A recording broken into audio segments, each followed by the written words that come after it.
You know, when we think about these huge, world-changing breakthroughs, do we ever stop to think about the exact thought process behind them? Before his enlightenment, the man who would become the Buddha wasn't just sitting around. He was actually running a deep analytical investigation, and it all kicked off with one incredibly powerful question. So, this was the question he asked himself, and not about some abstract philosophical idea, but about everything we experience. The stuff we see, the feelings that pop up, the thoughts in our heads, the whole shebang. He wanted to understand the full picture, the complete story. So, how did he figure it out? Well, what he did was develop this brilliant three-part framework to systematically break it all down. And to really get how it works, we're going to follow his exact logic. We'll use the exact example he started with. Form.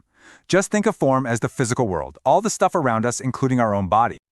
Okay, so the method itself is this three-step process. He called them the flavor, which is basically the appeal. Then, the drawback, which is the problem baked into it. And finally, the escape, or the way out. It's a super simple but unbelievably powerful way of seeing things exactly as they are. First up, the flavor.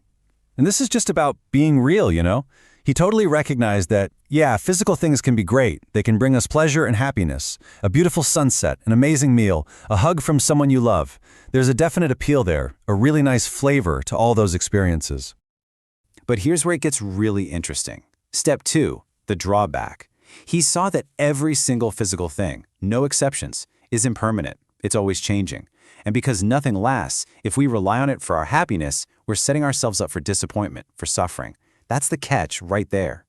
So if the problem is clinging to something that's always changing, what's the solution? Well, that brings us to the crucial third step, the escape. The answer is to let go of that intense craving, that passionate desire for it. The escape isn't about rejecting the world or anything like that. It's about freeing yourself from being attached to it. And you have to understand, this whole three-part analysis wasn't just some neat intellectual exercise for him. This was it. This was the key that unlocked everything. The impact was absolutely profound, and you can see it so clearly in his own words. Wow, right? This just lays out the turning point perfectly. He's saying, look, as long as I hadn't truly, deeply grasped this three-part nature of reality, the flavor, the drawback, and the escape, I couldn't say I was fully awakened. But the second I did truly know it, with total clarity, that's when you could claim enlightenment. And this realization led to this final, powerful declaration, a state of unshakable freedom, a complete release from the whole cycle of suffering. And it all started with that one simple, analytical question and the clear-eyed investigation that came after it. So it kind of makes you wonder, right?